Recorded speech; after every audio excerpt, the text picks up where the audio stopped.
Today's lesson is called Stephen Hawking, The Life and Death of a Starry-Eyed Scientist. Day 2.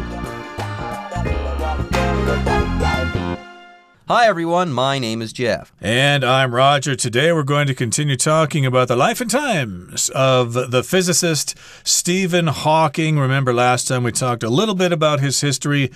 Let's see, he was born in Oxford in 1942. When he was 21 years old, he was diagnosed with ALS. He was given 2 years to live, but he pressed on and decided to write a thesis, and eventually he became known as the famous physicist that we remember him by. Yes, Stephen Hawking on day 1 started to become Stephen Hawking, the legend, okay? Remember, at age 21, this is a part of the legend, at age 21, he was diagnosed with ALS and was given 2 years to live. That's what the doctors told him, and this made him depressed, but he rose above everything. He hunkered down, got to work, wrote a brilliant thesis, and yes, became more than just Stephen Hawking. He became the legendary Dr. Stephen Hawking, the Lucasian professor of mathematics there in Cambridge University. And by the way,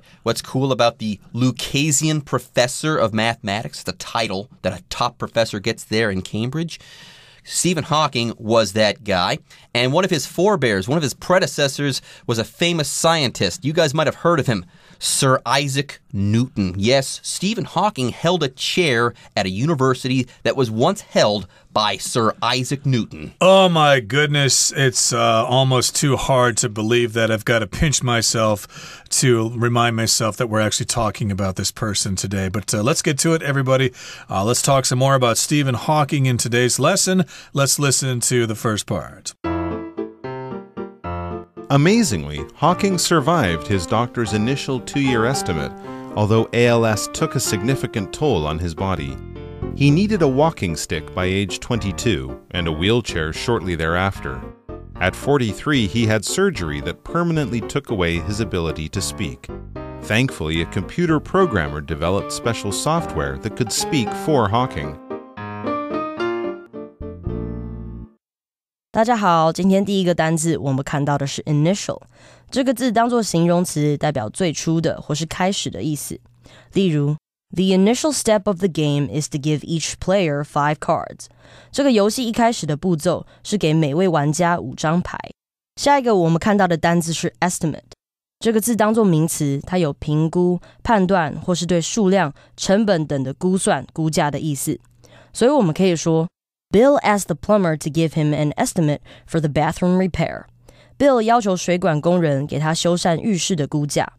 再来，我们看到的单字是 permanently， 这个字当作副词，代表永久的或是长期的意思。例如 After 20 years in business, the store closed permanently when the owner died. 在经营了20年后，这间店在老板过世后就永久停业了。下一个我们看到的单字是 software， 这个字当作名词，它有电脑软体的意思。例如，这些年轻人靠他们新奇的软体致富。英文可以这么说 The young man made a fortune from their exciting new software. 介绍完软体的英文，顺便介绍一下硬体的英文 hardware。因此我们就可以说 The two-button mouse is an example of widely used computer hardware. 两键式滑鼠是广为使用的电脑硬体设备的一个例子。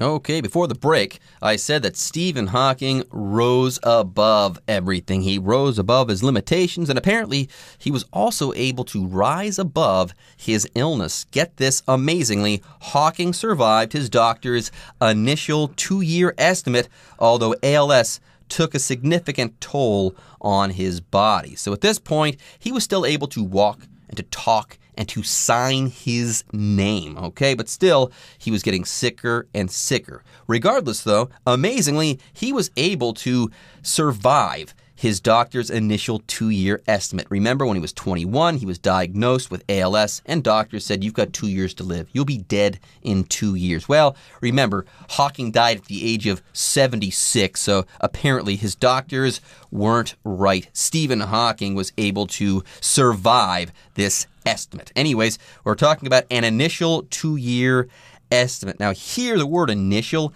is kind of like first, or kind of like the word first. Yeah, the adjective initial is often used to describe the beginning or the start of something, or the first something of its kind. And we also have the word estimate, okay, and here this is a noun. The verb would be estimate, but this is an estimate, and an estimate is an inexact guess that is still close. An estimate is a roughly calculated amount. So the doctor examined him and made a conclusion, made a diagnosis, and said, I'm sorry, Mr. Hawking, but you've got ALS. I've, checked out all your symptoms. We've conducted various tests on you, and we're going to estimate that you only have 2 years to live. So Hawking probably said, oh, gee, doc, how long do I got? How long do I got to live? Well, I'd say 2 or years, give or take a couple of months or something like that. But still, he managed to survive that initial 2-year estimate by how much? Take 76 and subtract 21, and you can tell how many years the doctor was actually wrong. But still, that's a nasty disease to have, so it took a significant toll on his body. So we've got a phrase here, to take a toll on somebody, usually with an adjective in there, take a serious toll, take a significant toll. That just means have a really bad effect on something. Yep, ALS is a nasty, nasty disease. It definitely takes a toll on your body. Anyways, get this. He needed a walking stick by age 22, i.e. he needed a cane, something to help him walk, a walking stick by age 22, and a wheelchair shortly thereafter. Okay, he needed a walking stick by age 22, and then at 43, something happened. Yes, okay, so walking stick could also be referred to as a cane. Sometimes it's made with cane, that material, and he had to sit in a wheelchair shortly after that. But as you said, something happened later. At 43, he had surgery that permanently took away his ability to speak. So yes, at the age of 43, he had an operation. He had surgery for something, and I guess a result of that surgery was that he lost his voice. It permanently took away his ability to speak. Permanently means forever. It's not temporary for only a short time. It's actually permanent. That means he could never speak again. Poor guy. Age 21, diagnosed with ALS and given 2 years to live. Age 22, he needs a walking stick, and then shortly thereafter, he was confined to a wheelchair. And then at 43, he permanently lost the ability to speak. Poor guy. But did this keep him down? No way. Remember, Stephen Hawking defies all odds. He can rise above pretty much anything, or he could rise above almost anything, because sadly, Stephen Hawking did pass away. Now, more on his voice. He lost the ability to speak, but thankfully, a computer programmer developed special software that could speak for Hawking. So even though Hawking couldn't speak, he could use this computer software, and the computer would talk for him. How about that? Now, here we've got the word software to talk about. When we're talking about software, we're talking about computer programs and stuff like that. Right, you would not refer to this as a countable noun, though. Software is a general term for various programs. Don't say a software. You'd have to say a software program, or simply a program for your computer. So someone developed this software that could speak for Hawking, and I guess it was in an American accent or something, even though he was British, but he liked it and kept it for the rest of his life. Okay, let's move on now to the next part of our lesson. We'll listen to it first. Despite these challenges, Hawking made many great contributions to science. In addition to his discoveries about the universe, Hawking's celebrity status allowed him to influence other scientists and scientific pursuits. For example, he gave speeches encouraging investment in space travel and warning scientists about the advancement of AI. He also appealed to humanity to move toward a better future. "We stand on the threshold of a brave new world," he said. "We all have a role to play in creating a better world for the whole human race." 第二部分我们看到的单字是 status， 这个字当作名词，代表地位或是身份的意思。所以我们可以说 Becoming the president of the company raised Andrew's social status. 成为那间公司的总裁，提升了 Andrew 的社会地位。下一个我们看到的单字是 pursuit， 这个字当作名词，代表娱乐、职业、兴趣等的活动或是追求、追赶、实行的意思。例如 Playing basketball and running are two of pursuits which William likes. 打篮球和跑步是 William 喜欢的两大兴趣。接下来我们看到的单字是 investment， 这个字当作名词，它有投资或是投入的意思。例如 Diane 因为一连串的错误投资而损失很多钱。英文可以这么说 Diane lost a lot of money through a series of bad investments.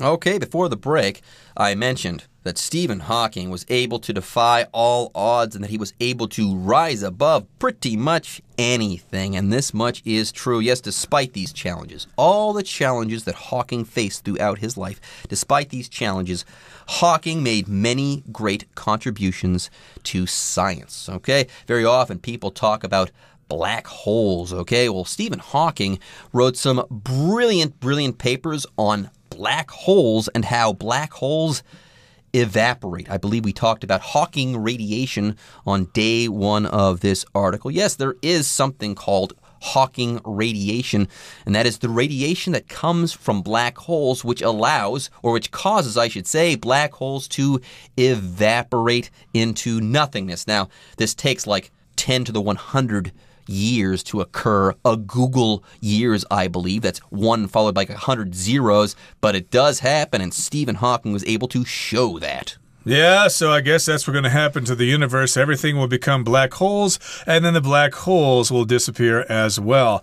How about that? We've got that to look forward to. But still, he made great contributions to science, and in addition to his discoveries about the universe, Hawking's celebrity status allowed him to influence other scientists and scientific pursuits. So yes, he was a great scientist, and a lot of times you just don't know about famous scientists. They're tucked away in a laboratory or in a library somewhere, and they're usually kind of shy, and they don't really come out and talk a lot. But hey, Stephen Hawking, despite his illness, came out. He wrote a book. He was famous. Everybody knew what he looked like, so he had this celebrity status. Celebrity, of course, means you're famous, and status is your position in society. Some people say status. I say status. It depends on the person or where they're from or whatever, but basically it's just your social position or your professional position, etc. Yeah, your status is your position in something or your level in something, kind of relative to others. So he had celebrity status. Not many scientists have that. Okay, in addition to being a fantastic scientist, he was also famous, or he gained celebrity status. And without a doubt, he was probably the most famous scientist of his day. When he was alive, no other scientist was as famous as he was. Now, before we move on, we have another vocabulary word to talk about, the word pursuit. Okay, it says here that his celebrity status allowed him to influence other scientists and scientific pursuits. Here, a pursuit, everyone, is kind of like an activity, okay? It's something that you do for one reason or another. Right, and the verb is to pursue, which means to go after something. So these are scientific pursuits, things that scientists are trying to solve, or programs or projects that they're working on. Those are their pursuits. He was very influential to those other scientists. For example, he gave speeches encouraging investment in space travel and warning scientists about the advancement of AI. So he gave speeches trying to encourage people to invest in space travel. To invest means you offer money for something, and then later you supposedly will get some kind of profit back from it. You might invest in the stock market, for example, or invest in a new company. And the noun form of the verb to invest is investment. To make an investment in the stock market, for example. So he was encouraging people to, hey, donate some money or put some money in space travel and SpaceX or whatever. I want you encouraged to do that because our future is among the stars. Yeah. Usually when you make an investment, everyone, you're doing that to make more money. You put money into something in order to make more money. Here, that's not the idea. If you invest in space travel, let's say, yeah, you give money to that program. You put money in that program because you want to see people achieve great things. You want to see people traveling in space. Okay, now you can invest in other things, but here Hawking is encouraging investment in space travel. Okay, moving on. The next sentence says he also appealed to humanity to move toward a better future. We stand on the threshold of a brave new world, he said. Now, before we move on, let's go ahead and talk about this word threshold, okay? A threshold is kind of like a limit, okay? It's kind of a starting point that comes at the end of something. It's kind of interesting in that way. Anyways, yeah, threshold is kind of like a limit. It's a limit that marks a point of separation between the past and the future, let's say, in terms of progress. It's kind of like a turning point, okay? It's a point where advancement goes to such a level that you can never go back. You might enter a new era, let's say, if you cross a threshold. Basically, a threshold is the bottom of the door, basically. So if you step over that threshold, that means you've entered a new area and you're moving forward and things will never be the same again. So yes, there's a lot of stuff to look forward to in the universe, but again, as we said earlier, he was warning about the advancement of AI, or artificial intelligence. We got to watch out because they may try to take over the world like those robots did in I, Robot by Isaac Asimov. But in any case here, yes, we're on the threshold of a brave new world. We all have a role to play in creating a better world for the whole human race. Okay, let's move on now to the third and final portion of our lesson. We'll listen first. Over the course of his life, Hawking changed people's understanding of what it meant to be sick. Eventually, he succumbed to his illness on March 14, 2018. His death is a substantial loss to the world. Hawking was laid to rest in London next to legendary scientific figures Isaac Newton and Charles Darwin, and will forever be remembered for changing our understanding of the universe. 今天最后一个单字，我们看到的是 substantial。这个字当作形容词，它有重大的或是大量的意思。例如 Billy underwent a substantial surgery on his brain last year. Billy 去年接受了重大的脑部手术。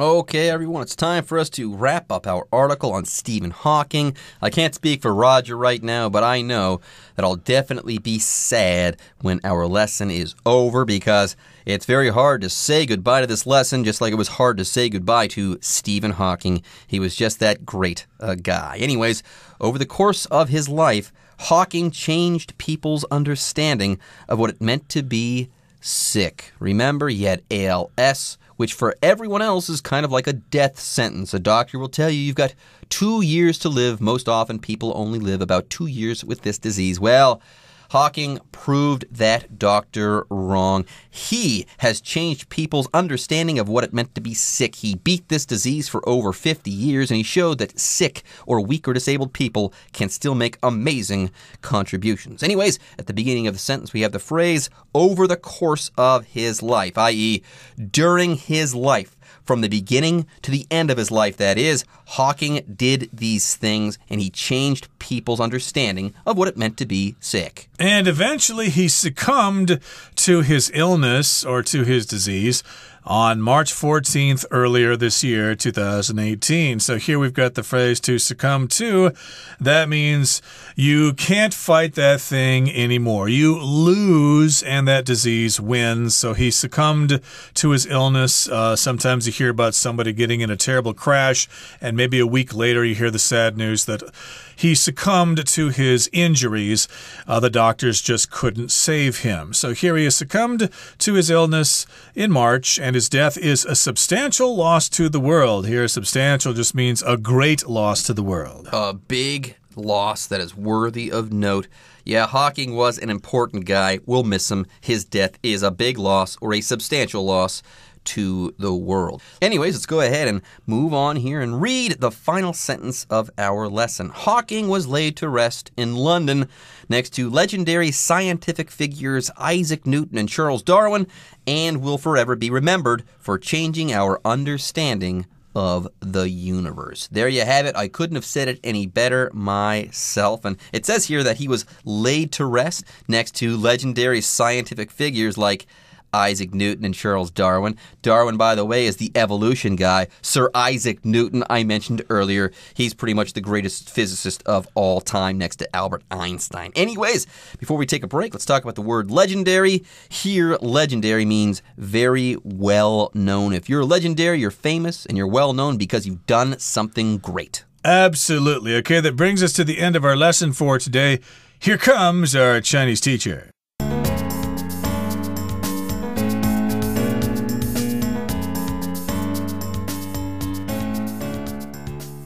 各位同学大家好，我是 Hanny。 我们来看今天文法重点。课文一开始提到 Amazingly, Hawking survived his doctor's initial 2-year estimate, although ALS took a significant toll on his body. 令人惊奇的是，霍金活得比医生最初预估的2年还要久，尽管这个 ALS 渐冻症对他的身体产生很大的影响。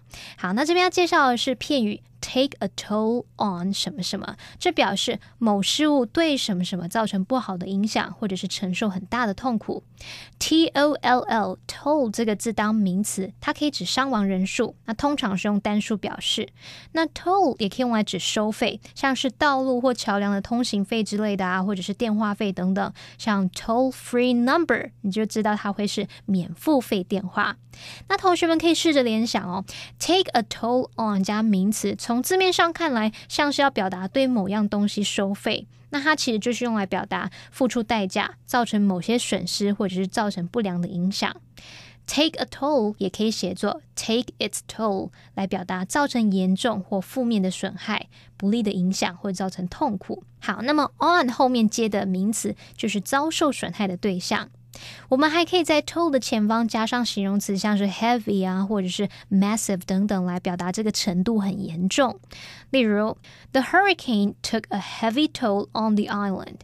飓风造成那座岛屿严重的损害。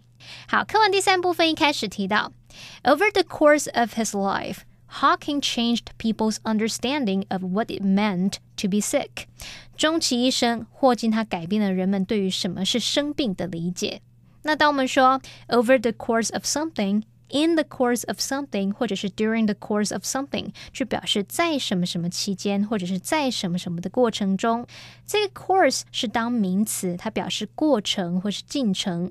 那么 over the course of one's life 则是表达在某人的一生当中或者是终其一生。好，那我们接着读到下一句哦。Eventually, he succumbed to his illness on March 14th, 2018. 最后，霍金他在2018年的3月14日病逝。好，那这边要学的是 succumb 这个动词，它表示屈服。那它的字尾 b 是不发音的。Succumb 常常用来指向某一个强大的力量或者是欲望来屈服让步，那么后面用介系词 to 再加上屈服的对象，是用来表达说经不住什么的诱惑，或者是不堪不敌什么什么，也可以指不敌什么什么而死亡，像 succumb to threat 不堪威胁， succumb to pressure 不堪压力， succumb to temptation 不敌诱惑， succumb to injuries 则是指因为受伤而死亡，succumb to cancer 表示不敌癌症而死亡。那我们课文里面的 he succumbed to his illness 就表示他因病逝世。好，以上是今天的重点整理，我们来回顾今天的单字吧。Initial. Your initial price was too expensive, but with the discount I can afford the car. Estimate. A recent estimate suggests that Mark will get more votes than Scott. Permanently.Facebook announced that people will soon be able to permanently delete their private messages. Software. This software allows people to play music on their computer. Status. The athlete's amazing performance gave him sudden celebrity status. Pursuit. Our holiday pursuits included skiing and hiking through the Alps. Investment. John made an investment in a successful record company and has received great returns. Substantial. As the lead character, Kara has a substantial role in the play.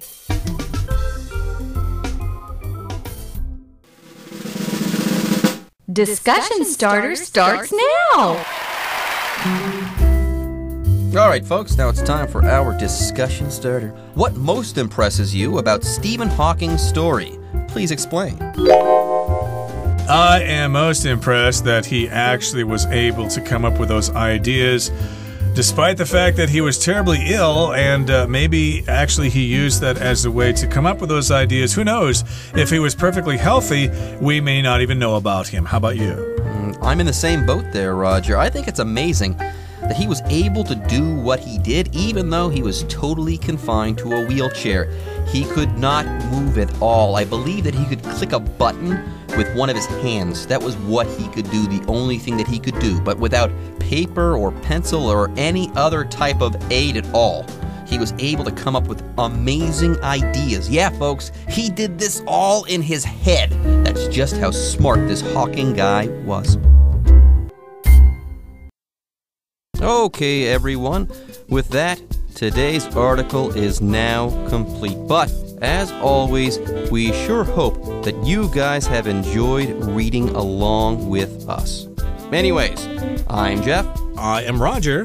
See you next time.